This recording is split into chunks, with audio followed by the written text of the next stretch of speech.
Ladies and gentlemen, welcome back. This is Professor Connect, bringing you guys another video. This time I'm going to go over molar mass of compounds, and or you can call them molecules.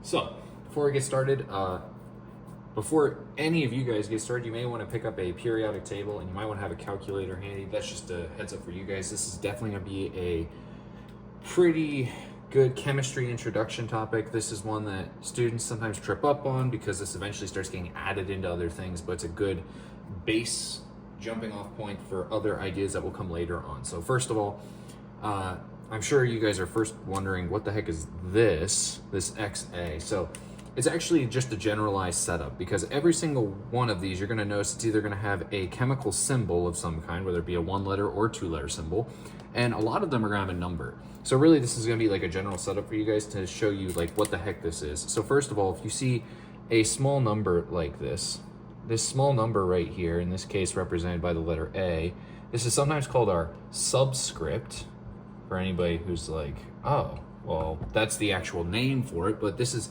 going to identify for us the number of atoms of, and I'm just gonna say of X because this guy is on X.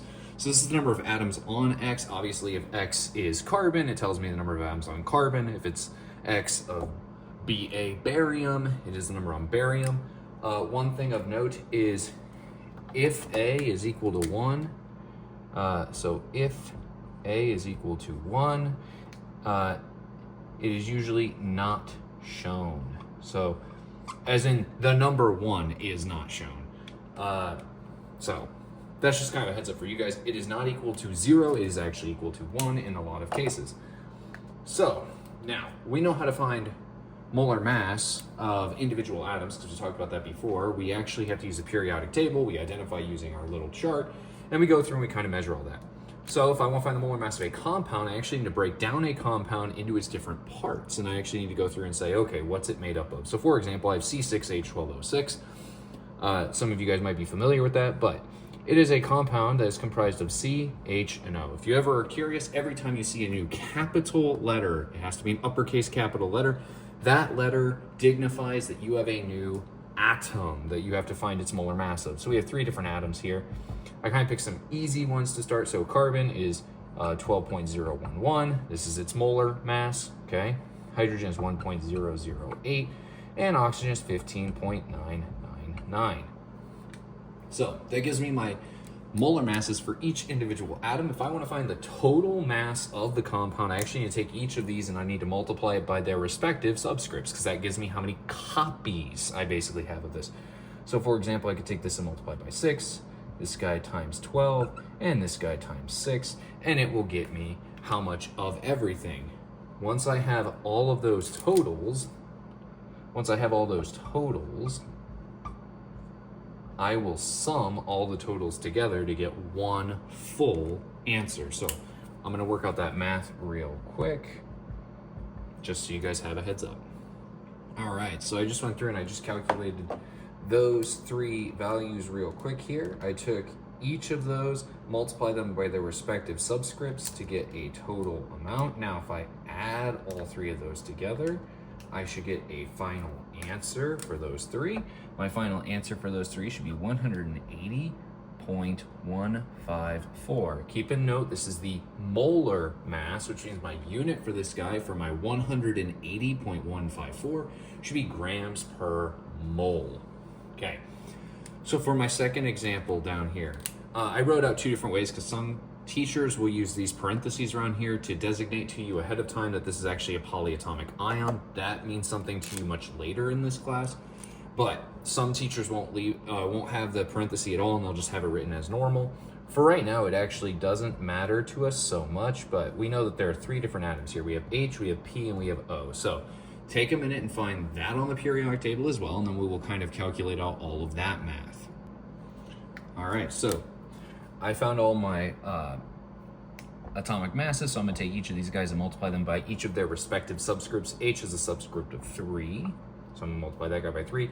P does not have a subscript, so we multiply him by 1, and O has a subscript of 4. Once I do that math out, I can find each of those totals. I have no other considerations for this. I just have to take all of my totals, so I'll do that real quick. All right, so ladies and gentlemen, I kind of cut this off a little bit, whoops. So if you were to calculate this all out, like you can see on here, we would have these numbers over here. We would have 3.024, we would have 30.974, and we would have 63.996. If I were to find the totals of all of those, which I will do real quick, your total will come out to be 97.994. Again, this is grams per mole. So that is grams per mole, adding those all together. Sorry about the cutoff there. I kind of kept writing too far over. So that gets me my molar mass. Now, my third and final example, the reason I want to have this guy is because now I have a parenthesis inside my problem. This actually tells me something.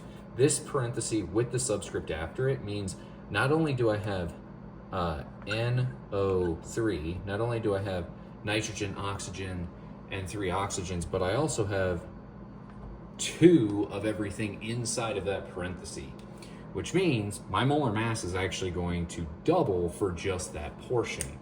This is a concept that students conflate with other subjects a lot. They will mix this in with other things. So right now I have 3 different pieces.